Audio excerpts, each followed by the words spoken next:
આજની ધર્મકથા. પ્રણામ. પ્રભુ શ્રી મુનિસુરત સ્વામી પરમાત્મા એમના પૂર્વભવોનું વર્ણન,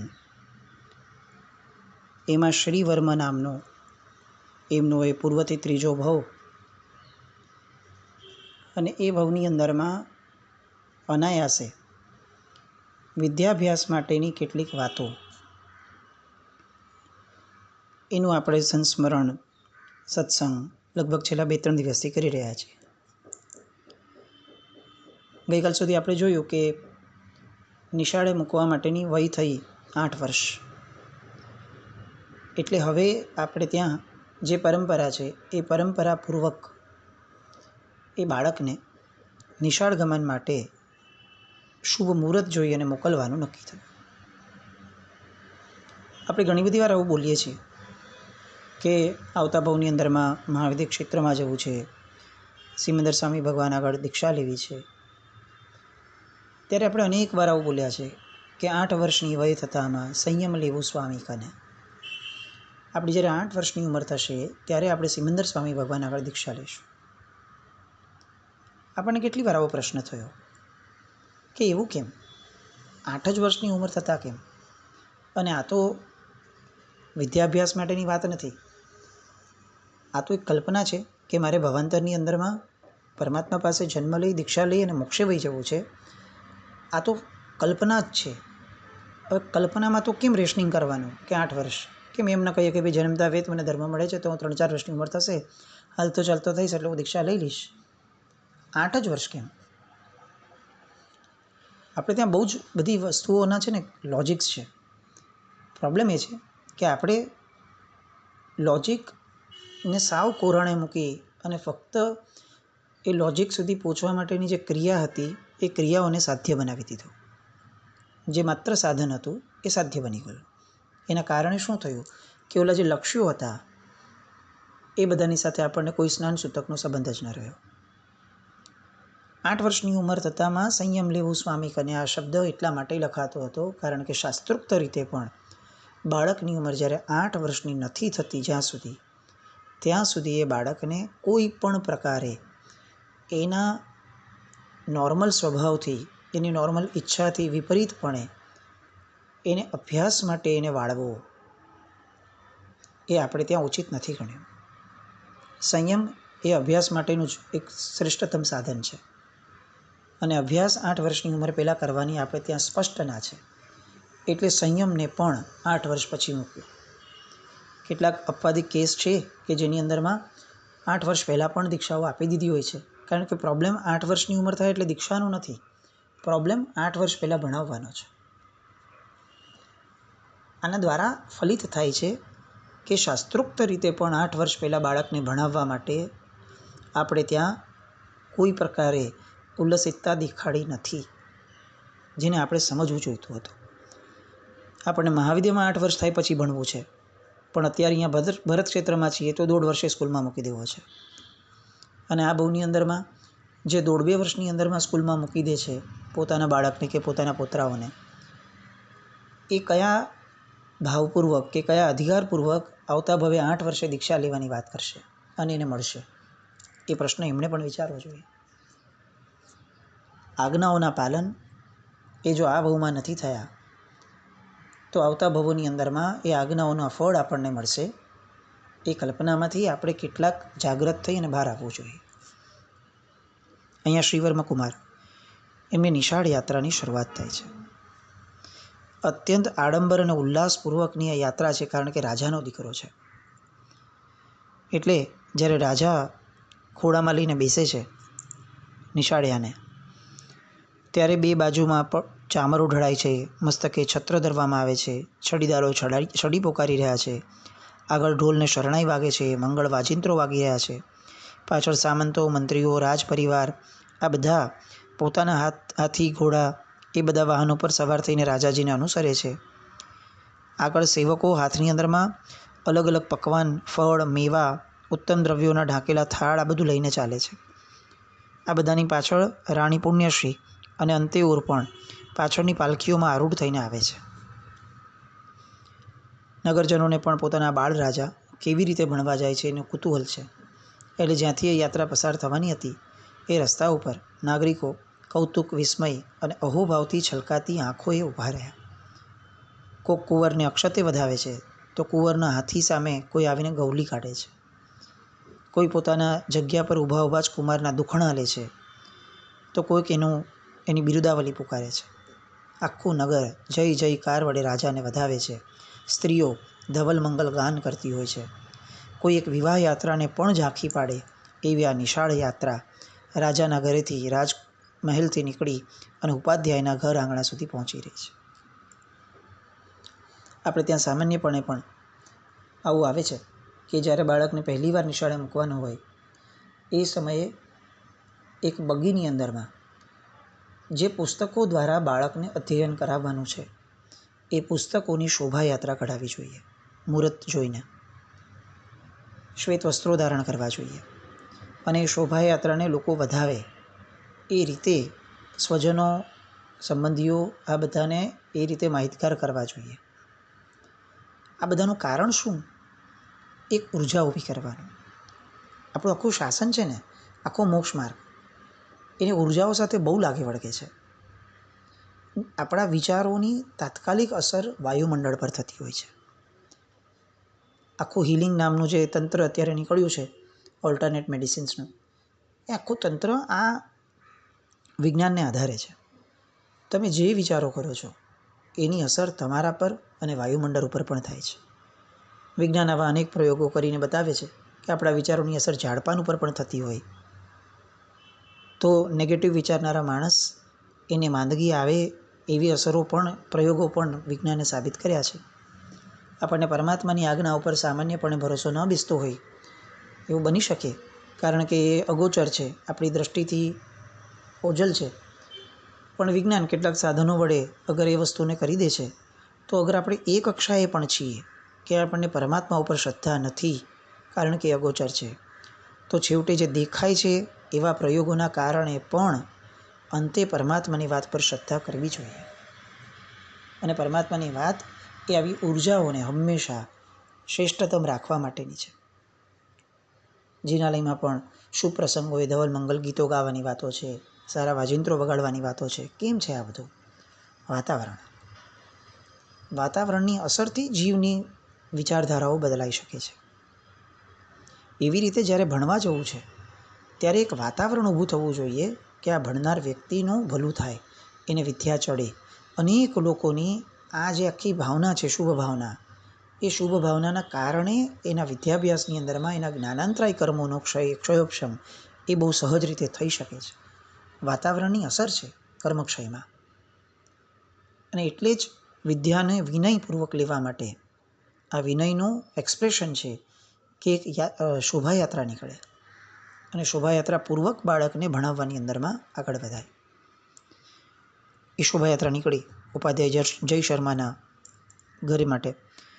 એ જય શર્માને પણ ખ્યાલ હતો કે રાજાજી પધારે છે, એટલે એણે પોતાના ફળિયામાં ધ્વજા પતાકાઓ બંધાવી, દ્વાર શાખાઓ પર આસોપાલવના તોરણો બંધાવ્યા, આંગણે મનભાવન એવી રંગોળીઓ પુરાવી, પોતાના પ્રવેશદ્વાર ઉપર બંને બાજુએ જળથી ભરેલ ચંદનના છાંટણા અને પુષ્પમાળોથી ચર્ચિત એવા કમળ પુષ્પોથી આચ્છાદિત એવા મંગળ કળશો એ પંક્તિબદ્ધ રીતે પધરાવ્યા હતા. આ કળશ જે છે એ મંગળનું પ્રતીક છે. આપણે ત્યાં કળશનું મહત્ત્વ બહુ જ છે. ભલે આપણે અત્યારે સીમિત બુદ્ધિના કારણે કળશને ફક્ત અભિષેકનું સાધન માની રહ્યા છે, પણ કળશ એ સ્વયં એક મંગળ છે. કળશનું દર્શન એ પણ મંગળ છે. અષ્ટમંગલમાંનો એક મંગળ છે આ.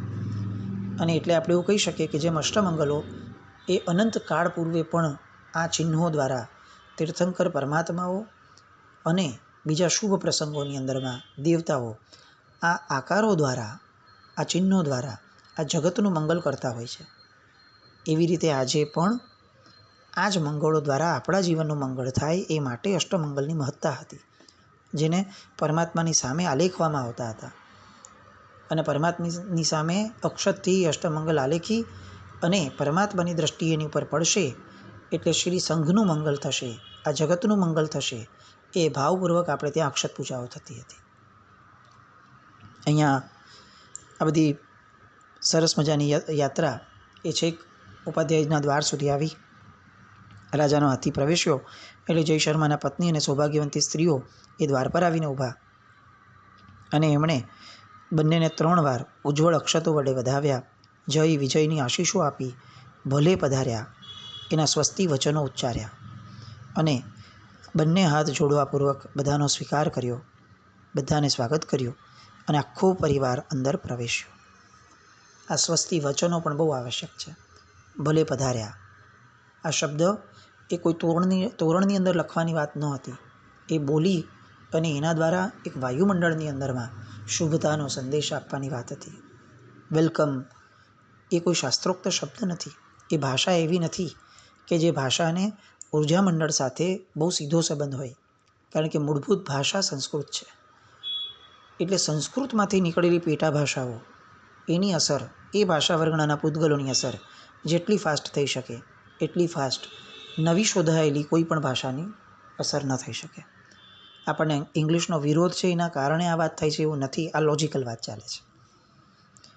પાઠશાળાના પ્રાંગણની અંદરમાં પ્રતિષ્ઠિત સરસ્વતી દેવી જે હતા બિરાજમાન, એના મંદિરમાં ગયા, એમની સ્તુતિ કરી, એમની અંગપૂજા વગેરે કરી, બહુમૂલ્ય શ્વેત સાડી પહેરાવી, ફળ આદિ જે લઈને આવ્યા હતા એના થાળ દેવી સમક્ષ ધર્યા અને છેલ્લે દેવી પ્રતિમાની બંને તરફ ગોઠવવામાં આવેલા પુસ્તકોની પૂજા અને વંદના કરી. ત્યાર પછીથી ખંડમાં પ્રવેશ્યા. રાજા પણ પ્રવેશ્યા. રાજાએ સૌથી પહેલાં વંદન કરી નમી અને ઉપાધ્યાયજી ભગવંત એટલે કે શિક્ષક જે એના અત્યારે છે એ ઉપાધ્યાયને નમી અને વંદન કર્યા અને એવું કહ્યું કે સત્તાએ પણ વિદ્યા સમક્ષ ઝૂકવું જ જોઈએ. એ વાતની પ્રતીતિ હું આ આખા નગરને કરાવું છું. સૌ વિદ્યાર્થીઓએ પણ રાજાને પ્રણામ કર્યા. કુમાર શ્રીવર્મા હજી ઊભો છે. જ્યારે રાજાનો ઇશારો થયો પછી એમણે ગુરુજીના ચરણોમાં વંદન કર્યા. જે થાળ લઈને આવ્યા હતા ગુરુજીને ધરવા માટે એ બધા થાળો એમણે ગુરુજીને ભેટ ધર્યા. ગુરુએ આશીર્વચન આપ્યા, એનો સ્વીકાર કર્યો એમણે શબ્દોથી. અને પછી ગુરુની ડાબી બાજુએ બેઠેલા ગુરુના મોટા પુત્ર ચંડ શર્મા એને પણ પ્રણામ કર્યા. એમને પણ ભેટ વગેરે અર્પણ કર્યા. કુળની જે કુળવૃદ્ધા હતી એમણે પણ વસ્ત્ર અલંકાર વગેરે ભેટ ધર્યા બધાને, આખા પરિવારને. અને આમ ગુરુ જેની પાસે ભણવાનું છે એના આખા પરિવારનો પણ વિનય અહીંયા સાચવવામાં આવ્યો. ત્યાર પછીથી પાન બીડા અર્પણ કરી અને હવે બધા બેઠા છે. સૌ આતુર હતા કે આ નવા નિશાળિયાને કઈ રીતે ભણાવશે એ જોવું હતું બધાને. અને હવે રાજા આ હોંશને પરખી અને નિવેદન કરે છે કે અમારો લાડલો કુમાર શ્રીવર્મા અમે આજથી આપને સોંપીએ છીએ. હે ભૂદેવ, આપે હવે એને ભણાવવાનો છે, કેળવવાનો છે અને એનામાં અનુપમ ગુણો પ્રગટાવવાના છે. અને એવા ગુણો પ્રગટાવજો કે જેના કારણે જગતની અંદરમાં એક ગુણિયલ માનવી અને ગુણિયલ રાજવી તરીકે પંકાય. જય શર્માએ પણ જવાબ આપ્યો કે મહારાજ, મોરના ઈંડાને ચીતરવા નથી પડતા અને સહજ ધવલ શંખને ગોળવવાનો નથી હોતો. ઉત્તમ કુળમાં અવતરેલ ઉત્તમ બાળકોમાં માનવીય સઘળા ગુણો સહજપણે સિદ્ધ જ હોય છે. અમે તો માત્ર નિમિત્ત બનશું અને આપ કુમાર માટેનું કોઈ ચિંતાનું કારણ ન રાખતા. કુમાર આપનું લોહી છે એટલે આપના જેવા જ સદગુણી અને વિદ્યાવંત બનવાનું એનું ભાગ્ય હશે જ. છતાં પણ હું એની કેળવણીની અંદરમાં કોઈ જ ન્યૂનતા નહીં આવવા દઉં એની ખાતરી હું આપને આપું છું. આ જય શર્મા જે છે ઉપાધ્યાય એટલે શિક્ષક, એના નાના પુત્રનું નામ મતિવર્ધન હતું. એ મતિવર્ધનને પણ 8 વર્ષની ઉંમર થઈ અને એનો પણ વિદ્યાભ્યાસ એ જ દિવસથી શરૂ કરવાનો હતો. એટલે ગુરુપત્ની એને ત્યાં બેસાડીને આવ્યા. બંનેઓનું મુહૂર્ત આવવાનું હતું એટલે બંનેવે નીચે બેસી અને હવે પોતાના નમસ્કાર મહામંત્રના સ્મરણ દ્વારા વિદ્યાભ્યાસની શરૂઆત કરી. વિતરાગ પ્રભુને વંદન કર્યા, સરસ્વતી માતાની સ્તવના કરાવડાવી અને પછી બંને બાળકોને માતૃકા પાઠ દ્વારા અભ્યાસની શરૂ કરાવડાવી. માતૃકા પાઠ એટલે 14 સ્વર અને 33 વ્યંજન એની જે બારાક્ષરી છે એને માતૃકા પાઠ કહેવાય. આ માતૃકા પાઠની એટલી બધી કિંમતો છે કે મુનિ ભગવંતો, આચાર્ય ભગવંતો જ્યારે મોટા મોટા પૂજનો વગેરે કરવા બેસતા હોય ત્યારે માતૃકા પાઠનું અલગથી પૂજન થતું હોય છે. ઋષભદેવ ભગવાન એમણે દીક્ષા પહેલાં જે બ્રાહ્મી સુંદરીને લિપિ શીખવી એ જે લિપિ શીખવી હતી એ માતૃકા પાઠ હતા. અને એટલે એનું તાદાત્મ્ય, એનું કનેક્શન સીધું રાજા ઋષભ સાથે થાય છે. બંનેવે શુદ્ધ ઉચ્ચારપૂર્વક માતૃકા પાઠ બોલાવડાવ્યા. રાજાએ 2 વાર બોલાવ્યા, 3 વાર બોલાવડાવ્યા. 4થી વાર બોલાવવાનું શરૂ કર્યું ત્યારે રાજાએ એમને કીધું કે ભાઈ, આમાંથી કોઈને કંઈ આવડ્યું કે નહીં, યાદ આવ્યું છે કે નહીં એ તો પૂછો, કેમ આમ બોલાવી જ રાખો છો? એટલે તરત પૂછ્યું ઉપાધ્યાયે, શિક્ષકે, કુમાર શ્રીવર્મને, બોલ ભાઈ, તને કંઈ યાદ રહ્યું છે? કક્કો આવડી ગયો? અને કુમારે કહ્યું કે ગુરુજી, મને તો પહેલી વાર બોલાવ્યું ત્યારે જ યાદ રહી ગયું હતું. તમે કહો તો હું બોલીને બતાવો. શિક્ષક આજ્ઞા કરે છે, ભલે બોલીને બતાવો. અને શુદ્ધ ઉચ્ચાર વડે ક્રમબદ્ધ રીતે હાથ જોડી અને યથાતથ આખો ને આખો વર્ણામ એ બોલીને બતાવે છે. બધા સ્તબ્ધ છે કે તને ફક્ત 3 વાર બોલાવ્યું એમાં યાદ રહી ગયું? અને આ આખી વાત એટલી બધી સરસ રીતે લોકોને જચી ગઈ. નગરજનો તાળી પાડવા લાગ્યા, આનંદ માણવા લાગ્યા કે આપણા કુમારે પહેલે જ દિવસે એમની સ્મરણ શક્તિનો એવો સરસ પરચો આપ્યો કે હવે લોકોને એક વિશ્વાસ બેસી ગયો છે કે કુમાર વિદ્યાભ્યાસમાં પણ હવે અવ્વલ દરજ્જામાં આવવાના છે. આગળ હવે વાત આવી લખવાની. અક્ષરો બોલતા આવડી ગયા, હવે લખતા પણ આવડવા જોઈએ. એટલે ગુરુએ પાટી લીધી, બધાને વર્ણાક્ષરો લખીને બતાવ્યા. કુમારનો ક્ષયોક્ષમ એમાં પણ તીવ્ર હતો. અને બંને કુમાર અને મતિવર્ધન બંનેની ધારણા શક્તિ પ્રમાણે બધાએ મોઢામાં આંગળા નાખી દે એ રીતે બંને એ લખવામાં પણ બહુ પાવરધા સાબિત થયા.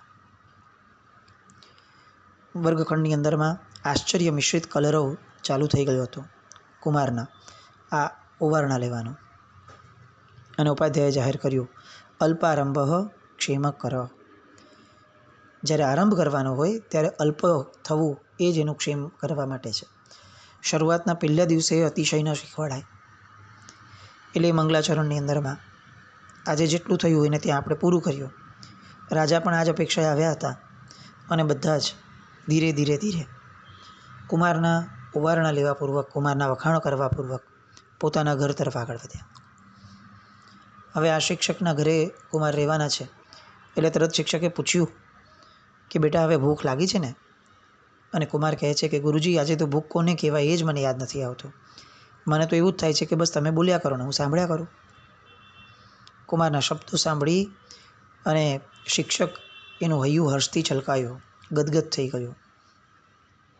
અને કહે છે કે કુમાર, મારું માનવું છે કે ગત જન્મમાં તમે બધું જ શીખીને અહીંયા આવ્યા છો, એટલે તમારે જાજી મહેનત નહીં કરવી પડે. ગઈકાલનું ભણેલું આજે કોઈ સંભાળી શકે અને આજનું આવું તાજું ભણેલું કોઈ યાદ રાખી શકે એવું તો બહુ ક્વચિત જ થતું હોય છે. અને કેમ ન થાય? શ્રીવર્મને કેમ આટલી યાદશક્તિનો ક્ષુલ્યોપશમ ન થાય? કારણ કે શિવકેતુના ભવની અંદરમાં પોતાના બહુ જ નાનકડા એ દીક્ષા જીવનની અંદરમાં એમણે જે અભ્યાસ કર્યો હતો અને અભ્યાસ કરતાં પણ વધારે અભ્યાસ પ્રત્યે જે બહુમાન કેળવ્યું હતું એ બહુમાનના કારણે જ્ઞાનાવરણીનો ક્ષુલ્યોપશમ એ અતિશય સુદૃઢ થઈને આવેલો હતો. અને એના ફળ અત્યારે આ ભવની અંદરમાં ચાખવામાં આવે છે. ઉપાધ્યાયનો એટલે શિક્ષકનો વચલો દીકરો હતો માધવ. એને બહુ ભૂખ લાગી ગઈ. એટલે તરત જ એ બધા ભેગા થયા.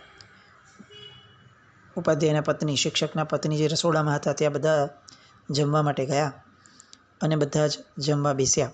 બધાએ દોટ મૂકી અને બધા ત્યાં જમવા ગયા.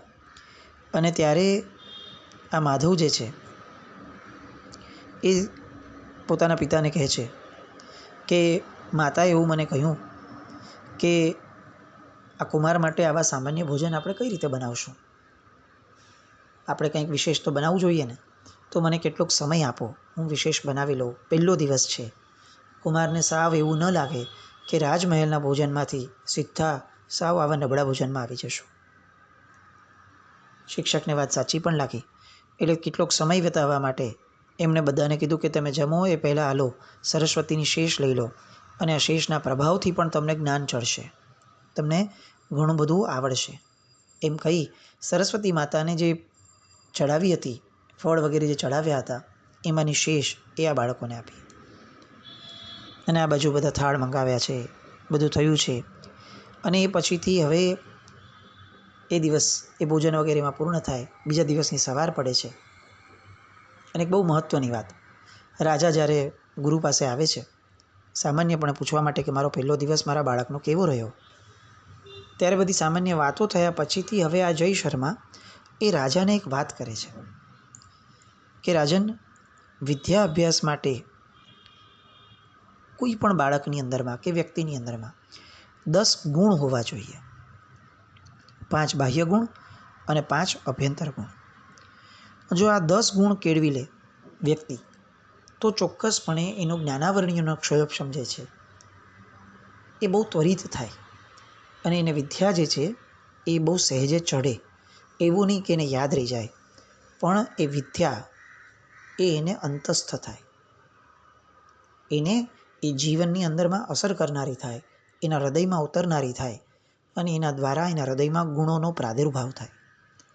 આપણે અત્યારે જે ભણીએ છીએ એ ગોખણ પટ્ટી છે, એને હૃદય સાથે કંઈ લાગતું વળગતું જ નથી, કારણ કે બુદ્ધિના સ્તરની વાત છે. જ્યારે એટલે જ એને વિદ્યા ન કહેવાય. સ્યા વિદ્યા યા વિમુક્ત. વિદ્યા તો એ છે કે જે મુક્તિ તરફ લઈ જાય, એટલે કે હૃદયને પવિત્ર બનાવતી જાય. આજનું ભણતર એ પવિત્રતા નથી આપતું, એટલે એને વિદ્યા ન કહેવાય. તો વિદ્યા અભ્યાસ માટેના ગુણો કેવા હોવા જોઈએ કે જેના દ્વારા વિદ્યા પરિણમન પામે, એ વાત 10 ગુણોની વાત એ હવે અહીંયા શિક્ષક જે છે એ રાજાને કહે છે. પણ એ વાત આપણને સાંભળવામાં હજી એક દિવસ લાગશે. એટલે આપણે એક દિવસ એને મમડાવી એની આતુરતાથી રાહ જોઈ અને આપણા જ્ઞાનાવરણીના ક્ષયોક્ષમ માટે કયા 10 ગુણો આવશ્યક છે એ સાંભળવાની તાલાવેલી જગાડીએ. ત્યાં સુધી જીનાજ્ઞા વિરુદ્ધ કંઈ પણ બોલાય તો મિચ્છામિ દુક્કડમ. જૈનમ જય અતિશાસન.